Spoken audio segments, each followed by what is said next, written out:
Congratulations, you survived yet another year in the simulation. If you still have a job in tech, it means you survived massive layoffs, didn't get drafted into a war, and outsmarted the artificial intelligence that your boss wants to replace you with. 2023 was the craziest year ever, but at the rate things are accelerating, it'll look like nothing compared to 2024. I care deeply about the future because I'm going to spend the rest of my life there, but the future ain't what it used to be. In today's video, we'll look at 10 trends in technology that you can take advantage of in 2024. Let's get started by looking at the health of the job market. At the beginning of 2023, we had massive layoffs from Magnificent Seven companies like Amazon, Google, and Microsoft. Not only did this flood the job market with more talent, but simultaneously, the number of open jobs declined by about 60% based on data from TrueUp.io. And that's been a 1-2 punch to the nuts for junior developers looking to get into the industry.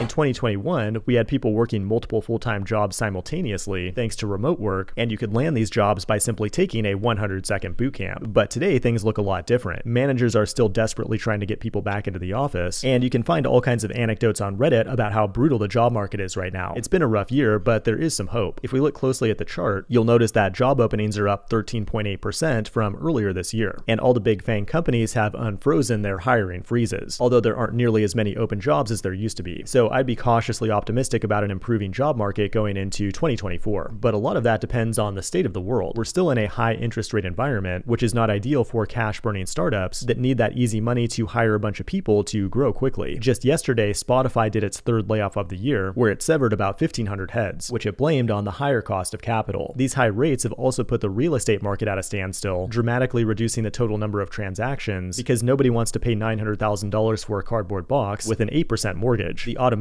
industry is also struggling, and we saw Tesla prices come way down in 2023, which was a shock to some people who thought their Tesla was an appreciating asset just a year ago. The economy, and especially technology, is addicted to low rates, but we've also got some wars going on. Now, I don't stand with Palestine, I don't stand with Israel, I don't stand with Ukraine, I don't stand with Russia. I stand with Lockheed Martin and Boeing, and the military-industrial complex. These companies make the tools we need to blow each other up, and when you stand with that team, you really can't lose. What you have to realize is that you're living paycheck to paycheck, your employer is living bailout to bailout, and the United States government is living from war to war. If we don't get a big war soon, the entire system could collapse, and that's not going to bode well for tech jobs in the future. But speaking of money, crypto is back. Bitcoin was 16K at the beginning of the year and just broke 40K a couple days ago, and crypto bros are already predicting that one token will be worth over $1 million by the end of 2024. The price to watch for is 69K. If it reaches this price point, the world will be flooded with memes that will elevate FOMO to biblical levels. In other words, the crypto winter might be over, bringing us a fresh new round of Ponzi schemes to invest our parents' money in. Another failed technology that could come back in 2024 is augmented and virtual reality, thanks primarily to the Apple Vision Pro, which is set to release in early 2024. Apple has done some revolutionary things in the past, like a mouse that charges from the bottom, and if these VR goggles take off, it could lead to a whole new round of opportunity for app developers. However, I think that's unlikely. Plenty of Apple cult members will drink this Kool-Aid, but I don't think the general public is going to fork over $3,500 to become even more disconnected from reality. Ultimately, though, I think this will end up being a niche product. Very cool to some people, but not appealing to the average NPC. Now, speaking of hardware, Microsoft just announced a few weeks ago that it's going to start producing its own chips, like the Maya chip for artificial intelligence and the Cobalt CPU, which is an ARM-based processor designed for general purpose use in the cloud. And AWS is also building its own ARM-based chips, which are cheaper and more efficient than traditional x86 chips. Now, as of today, virtually all PCs and laptops running Windows run CPUs based on the x86 architecture, but that may not be the case in the future because thanks to Project Volterra, it's now possible to run Windows on ARM chips. Hell, even Intel is going to start manufacturing ARM chips. The single most important thing anyone does with a CPU, though, is play video games. And just yesterday, we got our first look at the GTA 6 trailer. This will likely be the most hyped up video game in the history of the world, and it's built using Rockstar's own proprietary Rage game engine, and that means you can't use it. What you can use is Unity. However, Unity made a massive blunder in 2023 by rolling out new pricing that would charge developers every time a game is downloaded. Unity developers revolted, and it got so bad that they had to roll back the pricing and apologize. That's right, apologize.